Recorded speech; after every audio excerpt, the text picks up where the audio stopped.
Эфирда Сабад Улкынары телевидениесі хәйерле кеш исәнмесез, узып баручы атның вакыйгалары белән сезне атна информацион программасында таныштырырбыз. Безнең бүгенге чыгарылышта. Тынычлык сагында торучы батыр ир-егет кыю хатын-кызлар һөнәри бәйрәмен билгеләп узды. Күкмара районы Әсәнилга авылында мәдәният милли проекты кысаларында модульле китапханә сафка басты. Тантанада безнең хәбәрчеләр дә катнашты.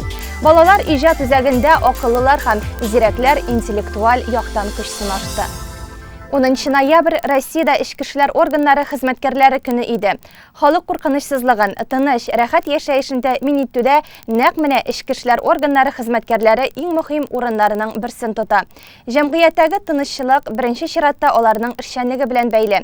Бәйрәм көнендә район эчке эшләр бүлеге хезмәткәрләрен Саба муниципаль район башлыгы Рәис Миннеханов та тәбрикләде. Җыелыштан әзерләнгән сюжетка күз салыйк.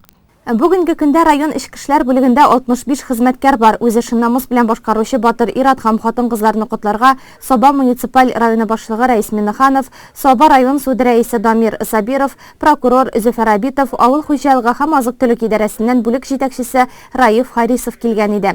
Һәрберсе үз котлавында полиция хезмәтенең мөһимлеген ассызыклады. Исәнлек-саулык булганны игелән күреп, үзегезнең гаиләләрегездә тынычлык балаларыңызның игелеген күрергә язсын. Инде республика, без бәхетле, şu республикада булу, җитәкчелек менән безнең министрлыктың без аңлашып эшләү бу зур әйбер. Россия эчке эшләр министрлыгының Саба районы буенча бүлек начальнигы полиция полковнигы Васил Исмәгыйлевның доклады тыңланганнан соң бүләкләү тантанасы башланып китте. Быел Татарстан Республикасы эчке эшләр министрлыгының мактау грамотасы полиция майоры участок уполномоченный Рөстәм Садриевка тапшырылды. Ул аны башкалабыз Казан шәһәрендә узган тантанада министр Артем Хахурин кулыннан кабул итеп алды. Бүләкләнүче бу системада 1994 елдан бирле хезмәт куя. Менің бірінші қызметімді милиция водителінен башладым. Шундан соң енді участок уполномоченный болып эшлейм. Менің вәкаләткә тәртип саклау, халык белән эшләү. Мен Мишен, Шыңгар авыл җирлекләрендә хезмәт күрсәтәм. Мондый бүләкне кабул итеп алу һәркемдә дулкынлану хисе барлыкка китерә. Рөстәм Садриев та шулай. Хезмәттәшләренә, җитәкчелеккә рәхмәт сүзләрен җиткерә ул. Минем хезмәтемне шулай бәяләгәнгә бик зур рәхмәт. Район эчке эшләр бүлеге начальнигына Рәис Нургалиевка һәм безнең министрыбыз Артем Валерьевич Хахуринга. Исән-саулыкка таба да шулай кулга-кул төшеп эшләргә язсын. Үзебезнең хезмәттәшләребезне профессиональ бәйрәм белән чын күңелдән котлыйм. Һәрберсенә исәнлек, саулык, тазалык, байлык, гаилә бәхет телим.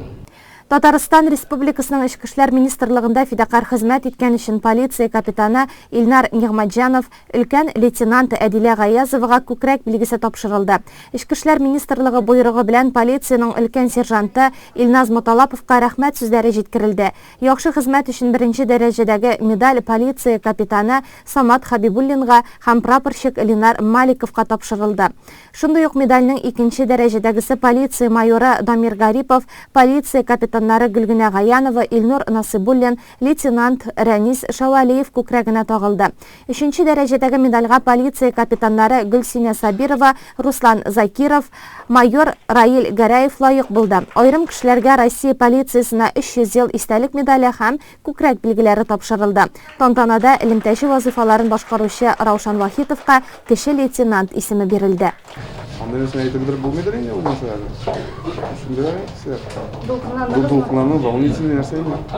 Полиция старшинасы исеменә дежур бүлектә хезмәт куючы Динар Гыйльметдинов лайык булды. Полиция бүлегендә 9 елга якын хезмәт күрсәтәм.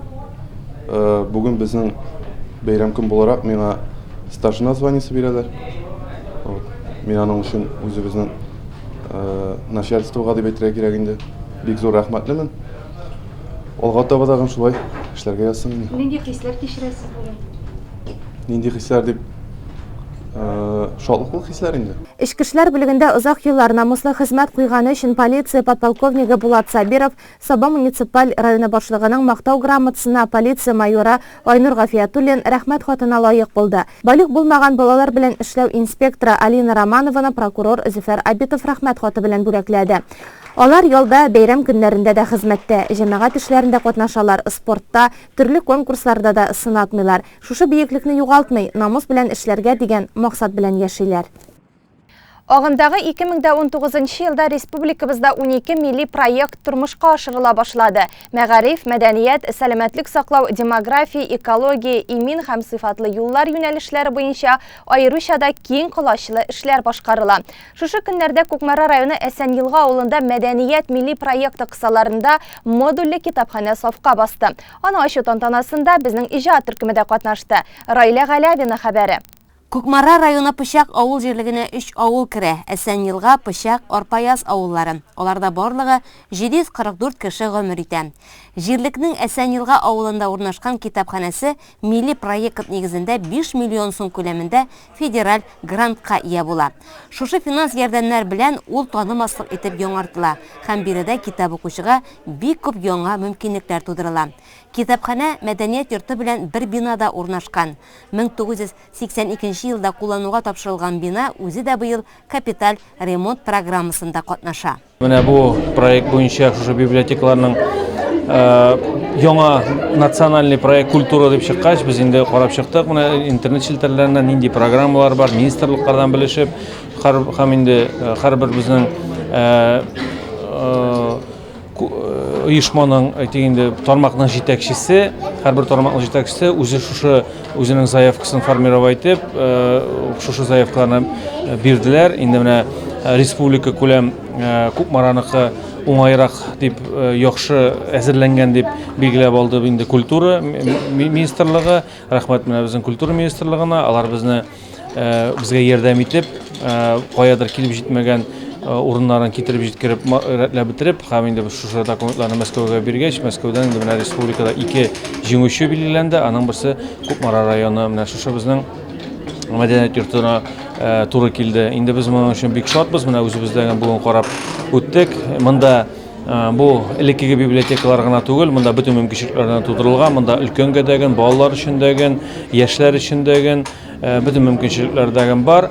Инде бу авыл җирлеге өчен, шушы авыл җирлеге өчен бик зур аның үсешенә йогынты ясар дип әйтәсем килә, чөнки яшьләргә монда бик кызыклы булачак һәм яшьләргә генә түгел, бөтен шушы җирлектә яшәүче халык өчен бик үзенчәлекле һәм бик кызыклы булыр. Модель китапханәләр грантын Татарстаннан 2 генә китапханә ота. Аларның берсе Яшел Үзән, икенчесе Кукмара районыннан. Проектның максаты Россиядәге китапханәләр системасын үстерүгә ярдәм итү. Аларны мәдәни үзәкләргә әйләндерү, халыкны китап укуга тарту. Инде ил күләм мәдәният проекты нәтиҗәсен шушы Әсәнйылга авылында күрү белән бик шат, бик канәгать. Шуннан да бу тулайым менә заманча бөтен замана таләпләренә туры килгән китапхана барлыкка килде шушы авылда. Инде менә район җитәкчелеге, безнең министрлык, Россиянең мәдәният министрлыгы эше нәтиҗәсендә булган бу шушы менә куанычлы бәйрәм бүген авылда. Шуннан да менә шушы китапхана ул модельный дип атала инде ул шәйтәк. Монда тулайымча китабы да бар, бөтен җиһазы да бар, ремонтта ясалган. Бу менә мискендә авыл халкына, яшьләргә, әлбәттә, балаларга бик зур бүләк дип уйлыйм. Монда һәрбер кеше килеп, теләсә киштәннән алып китап укый ала. Монда яңа чыккан китаплар да кайтты инде шушы менә шушы проект нәтиҗәсендә кирәк икән интернеттан табып укый ала, нинди материал кирәк, китап кирәкме, монда шуның өчен компьютерлар да бар. Махсус ресурсларга да безнең монда кирип була, шушы китапханага кирип, шушы компьютерлар белән. Шуңа күрә бик нәтиҗәсе бик матур, бик әйбәт. Бу шуннан да үрнәк китапхана. Әсәнйылга авылы китапхана мөдире Әлфина Нафыйкованың шатлыгы эшенә сыймый. 25 ел шушы системада хезмәт куйган ханымны аңларга да була. Бүгеннән ул иң заманча, уңайлы шартларда эшли башлый. Бу проектта җиңгәнебезне белгәч, елларга да көләргә дә белмәдем, чөнки бу инде бик зур әйбер, бик зур җаваплылык дип әйтим соң инде. Без бу проектны инде үзәк китапханә директоры Касимова Резида Хакимулловна белән бергә эшләдек. Һәр вакытта, һәр даим аның ярдәмен тоеп, бергә шушы зур эшне башкарып чыктык. Нинди хисләр кичерүгә килгәндә җаваплылык бераз куркыта, ләкин шушындый матур китапханә, шундый яңа мөмкинлекләр, яңа заманча технологиялар кулланып эшләү сөендерә, чөнки заман инде алга бара, бер урында гына туктап тормый. Һәм инде миндә үземнең китап укучыларым артыр, китапханәгә йөрүчеләр күбәер дип өметләнеп, сөенеп, һәм инде яңа көч белән эшләргә җыена. Китапханә хәзер китап алу, килеп гәҗит, журнал уку урыны гына түгел. Монда һәркем үз кызыксынуына шөгыль таба ала. Балалар бакчасы мөдире Римма Гарифянова сүзләренә караганда, алар хәзер биредә сабыйлары белән бик еш булачаклар. Иганәчеләрнең бүләк иткән төрле өстәл уенчыклары, уеннары һәркемне кызыктырырлык. Мультфильмнар, кинолар да карарга була. Кичкенәдән китапны яраткан бала, кичкенәдән китапны яраткан баланың киләчәге өметле. Бүген китапханәбез тагын да матурайган, байыган, бүтән уңайлы шартлар булдырылган. Без монда килербез, балалар белән белемнәр алып китербез дип өметләнәбез. Монда балалар өчен яңа уенчыклар бик күп кайткан, интерактив такта. Анда без диафильмнар, мультфильмнар карый алабыз. Балалар өчен бик кызыклы. Хәзер балаларны инде моннан алып та кайтып китеп булмас. Әсән-Елга авылында 130 хуҗалыкта 376 кеше яши. Урта мәктәпләрендә 84 бала укый. Укучылар китапханәнең даими кунаклары. Алар биредә дәрес өчен күп ярдәмлекләр алалар. Яңартылган китапханә малайларны, кызларны хәзер үзенә тагын да ныгырак бәйли инде. Китапханәгә йөридем, баштадан кичләрен шунда утыра идек, җыелышып китаплар укый идек.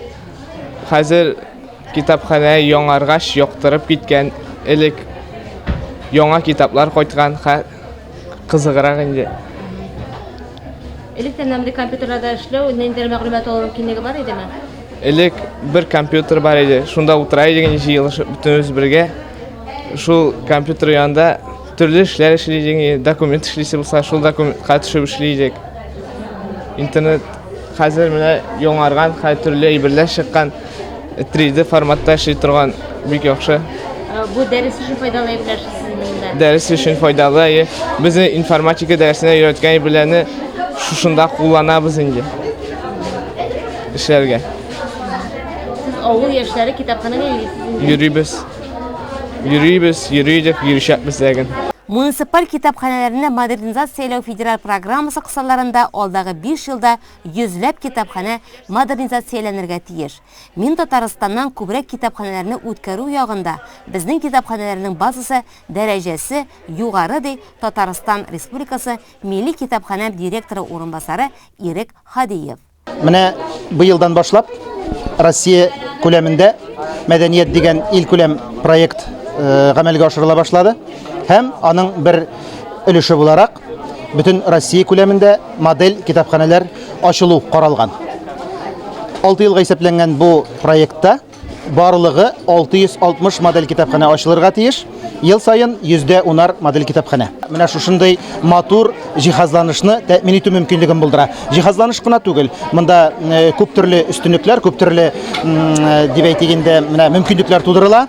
Монда инде фондларны яңарту өчен дә, китапханәгә сәламәтлеге шикләнгән кешеләрнең керү мөмкинлеген булдыру өчен дә, уңайлы мөхит тудыру өчен дә, аннары югары тизлектәге интернет тоташтыру өчен дә һәм компьютерлар, сканерлар, принтерлар, менә шушындый заманча компьютер техникасы белән тәэмин итү өчен дә бөтен мөмкинлекләр тудырыла менә шушы акчалар нигезендә. Монда китапханә ачылу, мондагы халыкка шушындый мөмкинлекләр тудыру, әле ул бит менә шушы җирлектә яшәүчеләрнең, шушы халыкның тормыш дәрәҗәсе дә күтәрелү дигәнне аңлата. Шулай бит инде.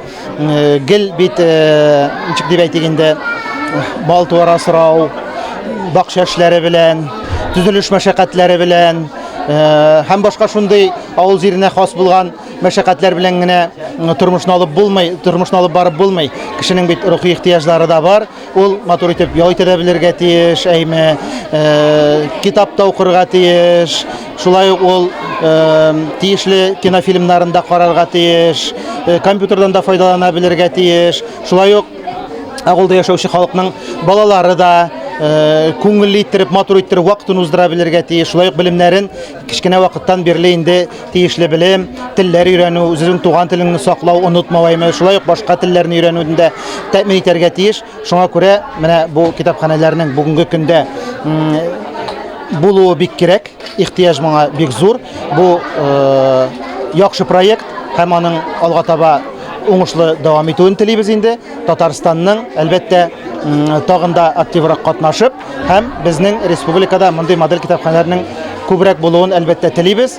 Авыл кешесе, кунаклар биредәге уңайлыкларга, матурлыкларга, мөмкинлекләргә шаккатып та, сокланып та карады бүген. Иң мөһиме алар булдырылган һәм һәркем өчен аталган.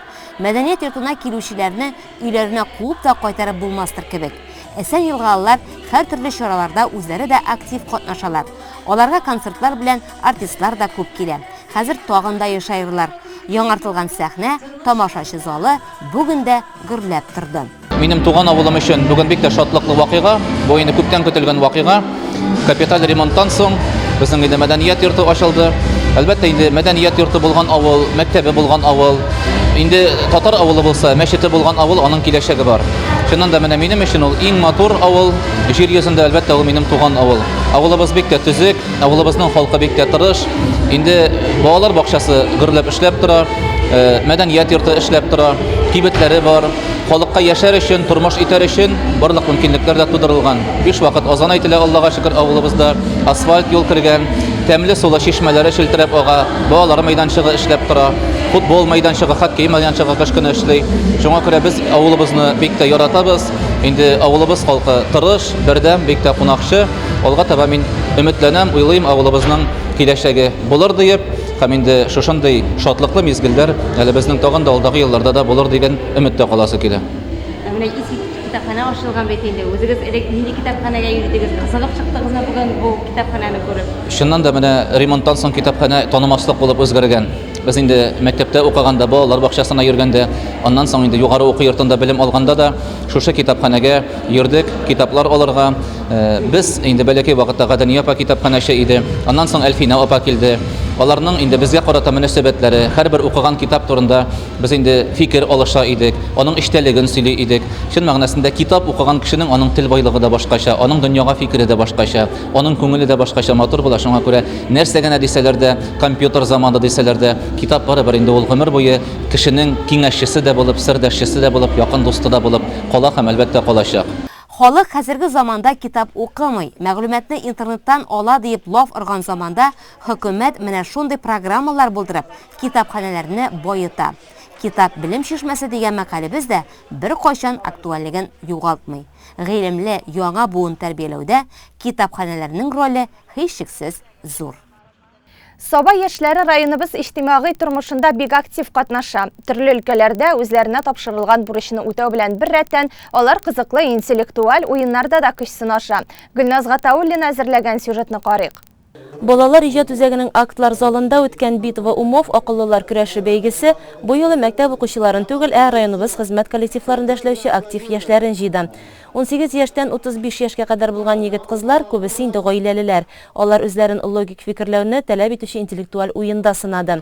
Бу инде чара безнең 3нче ел рәттән үтә. Аның инде төп оештыручылары Аграрное молодежное объединение республика объединениесе чыга. О инде безнең Саба муниципаль исполнительный комитет белән бергә оештырыла. Төп максаты моннан шушы яшьләрне җыеп, бергә аларның уй фикерләрен ныгыту, аларны кызык иттереп, аларга яңа төрле ял чарасы уйлап табып оештыруны, шулай итеп аларның безнең районда җыелган командалардан иң көчле команданы сынап алып, ул инде безнең киләчәктә Казанга барып, безнең районыбызның данын саклап кайтыр дип без шанап калабыз. Темалар һаман да шул милләт буенча, бу безнең шәһәрләр буенча, бу безнең команда төрле бер Россиябызны бердәмләштереп, милләтләрне ныгыту өчен ясалган күбрәк уен инде. Елдан ел командалар сафы да арта. Алдагы бәйгеләрдә әзрәк команда булса, быелгысына 10 булып килгәннәр. Исемнәре дә креатив: Шитсу Сити, Эксперты, Деловые люди, Окей Google, Север, Смайл, Знатоки, Яшьлек, Гимназия, Одаренка. Без әлеге чарада инде 3нче ел катнашып киләбез. Бик көтеп алабыз, бик яратып катнашабыз. Бу инде безнең интеллектуаль яктан белемнәрне тикшерү өчен дә, үзебез өчен дә файдалы, үзебезне күрсәтер өчен дә бәлки сораулар өчен дә бик кызык була. Үзебез өчен бик күп яңалыклар ачабыз. Яңалыклар әле үзебез өчен ачабыз да, мәктәпкә барып, үзебезнең укучыларыбызга да шуны сөйләп, мәктәбебездә дә шундый чаралар үткәрергә тырышабыз. Бу яшьләр өчен бик кирәк. Танышыр өчен дә башка яшьләрне күрәбез, районыбызның актив яшьләрен күрәбез, танышабыз, сөйләшәбез. Бик күңелле, бик кирәкле чара дип саныйбыз. Шулай итеп, районыбызның иң акыллы яшьләре 4 турда көч сынашты. Беренчесендә экранда күрсәтелгән ребуслар ярдәмендә шәһәрләр исемен ачыкларга кирәк иде. Бу эшкә 10 минут вакыт бирелде. Икенчесе советский детектив дип аталды. Бу турда сүрәтләргә карап сорауларга җавап бирәсе булды. Өченчедә тарихи сораулар куелды, җаваплар яңгыратылган җырларда яшеренгән иде. Һәм соңгы тур шигъри юлларның авторларын ачыклыйсы. Һәр сорауга җавап бирү өчен берәр минут вакыт бирелде. Һәр тур сайын нәтиҗәләр дә чыгарылып барды. Командаларның әзерлеге турында хисаплау комиссиясеннән белештек. Беренче тур дигәндә сезнең инде менә тикшерүгә дә җитештегез, үзегезнең бәягезне әйтеп китсәгез иде, безнең командаларның әзерлеге ничек, ребусларга ничек җавап бирделәр икән? Беренче тур результаты буенча результатлар бик әйбәт, бик каты әзерләнеп килгәннәр. Менә Одаренка командасын алсак да, алар беренче турда 9 вопростан 9-сына дөрес җавап бирә алганнар инде. Калганнар да шул 6дан да әзер юк инде менә, бик әйбәт. Битва умов уены халыклар бердәмлеге ТАССРның 100 еллыгына багышлана диде оештыручылар. Шуңа сораулар да әлеге темаларны үз эченә алган. Биредә инде үзеңнең барлык яктан да белемең, логик фикерләү дәрәҗәң сынала. Интеллектуалларга исә аларның һәр кайсы кызыклы. 1 минут вакыт эчендә үзара фикерләшеп, җавапларны кәгазьләргә төшерәләр. Бик тавыр, бик таши, без тырышабыз. Сабагр вперед. Уен барышында 11-нче бәйсез командада барлыкка килде. Үз коллективлары өчен җан атырга килүчеләр дә берләшеп, акыллылар көрәшендә уйнап кына катнашып, ахырдан дипломга ия булдылар. Гомумән барлык командаларда дипломлы булды. Ә инде призерлар исемлегендә 3нче урынга Гимназия, 2нчегә Окей Google Сабагр егетләре һәм 1нчегә Одаренка командалары урнашты.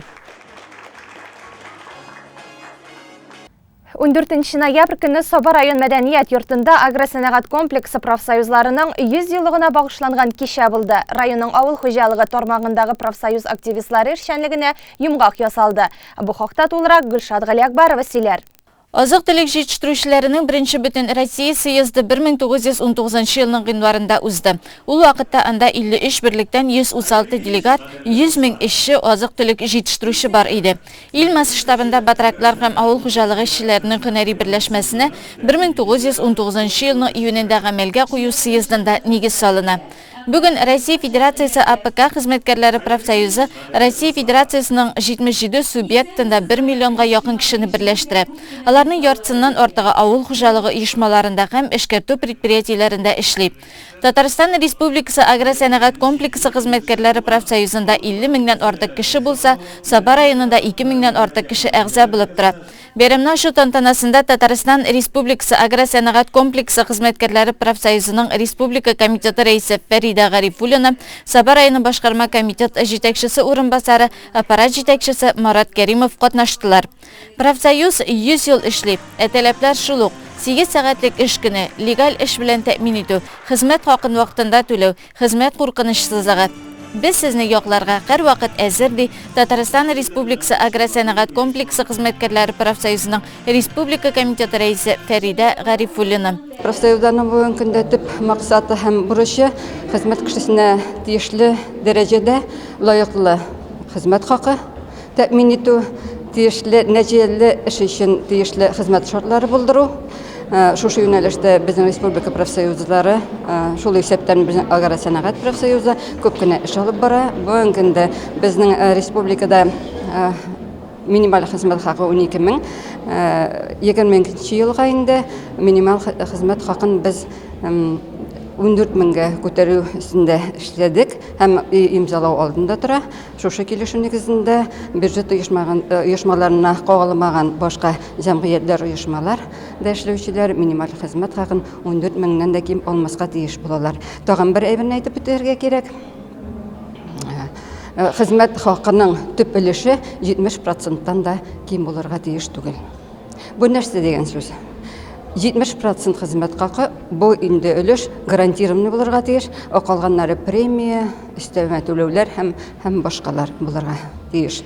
Була менә быелның май аенда безнең Россия профсоюзларының 10-нчы съезды булып үтте. Бу съездның төп девизы гадел икътисад өчен дигән девиз белән үткәрелде. Анда Россиянең президенты Владимир Владимирович Путин үзе катнашты һәм чыгыш ясады. Безнең профсоюзлар күтәргән проблемаларның актуаль икән ул таныды.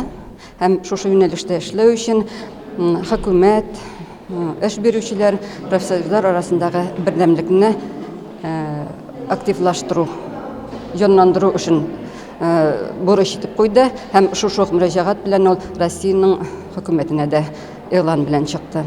Агросәнәгать комплексы хезмәткәрләре профсоюзы һәр вакыт авыл хуҗалыгы оешмаларында социаль тотрыклылык яклы, чөнки авыл җирендә яшәүче халыкны эш белән тәэмин итү, куркынычсыз хезмәт шартлары һәм лаеклы хезмәт хакы булган югары технологияле эш урыннары булдыру, мәгариф, сәламәтлек саклау, мәдәният һәм мәгълүмат технологиялары өлкәсендә заманча дәүләт хезмәтләре гарантияләнү бүгенге көндә дә актуаль мәсьәлә.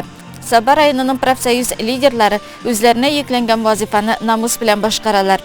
Туган як җәмгыятендә хисапчы булып эшләүче Зөбәрҗәт Билалова күп еллардан бирле профсоюз эшчәнлеген алып бара. Үзем профсоюз члены, профсоюз председателе булып 2нче елымны эшлим. Мин электән дә шулай оештыру эшләре белән шөгыльләнәдер инде. Профсоюз председатель дигәч җаваплылыгы бар. Ашлар уздыруда анда нинди культ масса эшләре бар инде, барсын оештыру эшләре белән шөгыльләнәбез инде. Бәйрәм барышында Саба районының профсоюз лидерларына Россия Федерациясе агросәнәгать хезмәткәрләре профсоюзы барлыкка килүнең 100 еллыгы уңаеннан мактау грамоталары тапшырылды. Соңыннан драматург Туфан Миңнуллинның «Кул яулыгым акты суларга» спектакле тәкъдим ителде. Казан Аграр университетының Тургай халык театры артистлары тамашачыны яшьлек иленә дәште. Театрның җитәкчесе Роберт Галиев безгә авыл темасы һәрчак якын булды. Студентлар белән эшләгәч, яшьләр тормышын чагылдырган әсәрләргә мөрәҗәгать итәбез ди. Мин үзем менә авыл темасы үзәктә булган пьесалар алам. Менә быел без өйрәндек инде уже сентябрьдә 10 тапкыр уйнап та кайттык Балтач районында. Кызлар кайтмый авылга дигән спектакль. Ул бик матур музыкаль комедия. Бүгенге көндә шәһәргә китеп, общежитиедә картайган кызларны картайтмаска авылга кайтару турында. И аннан алдагы ел тоже менә Сәгъдинең мәхәббәткә мең рәхмәт дигән әсәрен куйдык. Анда тоже авыл таралган, беткән, и 3 кыз калган барлык авылда. Менә солдатлар, моряклар юлда дуслашып бергә кайталар да авылга. И җыйнаулашып шул кызларга гашыйк булып авылда калалар. Дөнья үзгәрде. Менә элек спектакль бетә иде. Безгә декорация ташырга да юл булмыйдыр я. Төрле уеннар, биюләр, дискотекалар була иде. Аннары юл менә шәһәрдән кайткан яшьләр буладыр инде. Авыл тулы эшсез яткан теге шәһәр балалары. Хәзер шәһәр балалары да кайтмый авылга. Теге авыр тормышта яшәүчеләрнең балалары җәйге каникулда берәр хезмәт урыны табып акча эшләргә тырышалар.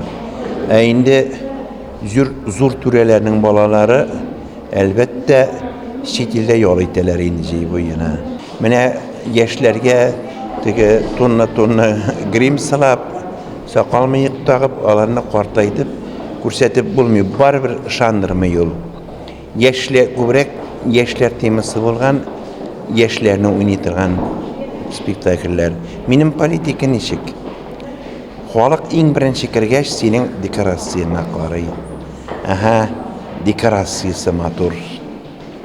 Декорациясы матур. Аннары киемгә дә карый. Мин теге иске-мыскы хәерче киеп уйный торган спектакльләр алмыйм. Ялтырап торган өр-яңа киемнәр белән мин уйнатам балаларны һәр вакыт. Motorda bulsunlar alar.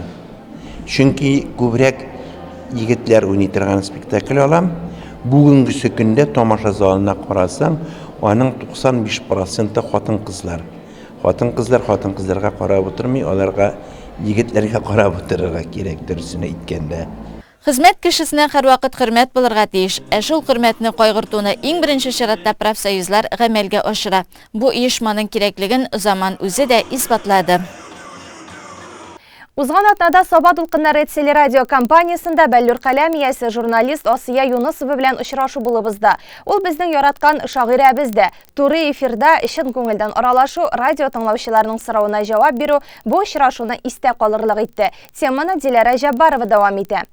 Танылган шагыйрә, прозаик, публицист, Татарстанның от казанган мәдәният хезмәткәре Саҗидә Сөләйманова исемендәге әдәби бүләк иясе Асия Юнысова исеме бик күпләргә яхшы таныш. Асия ханым берничә китап авторы. Татарстан коммунисты журналында тәрҗемәче, Ватаным Татарстан газетасында бүлек мөдире, бу вазифалар Асия Юнысованың хезмәт биографиясеннән кайберләре генә. Асия ханым үз чыгышында тарихка да тукталып үтте. Төбәгебездән чыккан зыялы шәхесләрнең күп булуын да искәртте. Нурхан Фәттахның бар иде шундый бер теориясы үзенең. Атлантида батканда, диңгез төбенә киткәндә, күпмедер халык кашып кытыла алган. Көймәләр белән ул менә бу Сабага килеп утырган халыклар шул Атлантиданың вәкилләре булырга тиеш дигән теорияны миңа бер вакытны Коктебелдә бергә ял итәргә туры килде. Шул Атлантида тарихыннан китапханәдән табып алып килеп ул миңа күрсәтеп, менә монда килеп урнашканнар ди. Менә син күргәнең бармы ди безнең халыкта ди ниндидер антропологик бөтенесе дә менә шул төбәк Атлантида төбәге кешеләренә ашаганнар алар ди. Бу як халыклары ди. Сезнең данлы язучыларыгызны әлбәттә Мәгъсүм абыйларны да, Фатих Хөсниләрне дә, Бәйрәмоваларны да бөтенесе бик талантлылар бит, һәм тарихи яктан эзләнәләр. Билимле төбәк. Асия ханым Дулкын радиосы аша бик күп санлы радио тыңлаучыларыбыз белән аралашты. Аларны кызыксындырган сорауларга җавап бирде. Сез Дулкын радиосын тыңлыйсыз. Бүген бездә кунак шагыйрә, прозаик, публицист, Татарстанның казанган мәдәният хезмәткәре Саҗидә Сөләйманова исемендәге әдәби бүләк иясе Асия апа Юнысова. Асия Юнысова шигырьләреннән мәхәббәт, якты сагыш, туган як, авыл моңы ишетелеп тора. Ә үзе шагыйрә иҗат турында булай ди. Җанның үзен коткарырга тырышуы, һич югы әнә шундый астраль бер киңлеккә чыгып үзен коткарырга тырышуы. Ойларга караулары да, суларга караулары да бөтенесе үзенә инде кешеләр арасында яклау таба алмаганда кеше ярдәмне, яклауны табигатьтән эзли башлый. Асия ханым безгә буш кул белән килмәгән, кешеләр белән аралашканда колакка кирип калган гыйбрәтле һәм сабаклы хикәятләр тупланган Саваплы сабак китабын бүләк итте кунагыбыз. Заманасында Идел буена килгән Ибн Фатланның сахабәләре бик таң калалар. Ниткән халык яшисең бу Болгар җирләрендә, кемгә килеп бәрелсәң шагыйрь булып чыга дип. Ул димәк миннән генә тормый, халыкның хасияте шундый. Әнә келәшеннәр бөтенесе җырчы бит. Без менә шагыйрьләр нишләтәсең? Сиңа тагын бабаңнардан әле татар дигән мәгърур ат калган. Синең телең белән төрки телдә далаларда җырлый ут кылган. Хөрмәтле телевизор караучылар, безнең бүгенге атна информацион программасы ахырына якынлашты. Кыска вакытлы реклама чыгарылышыннан соң без җырлы бүләк музыкаль тапшыруын башларбыз. Безнең каналда калыгыз.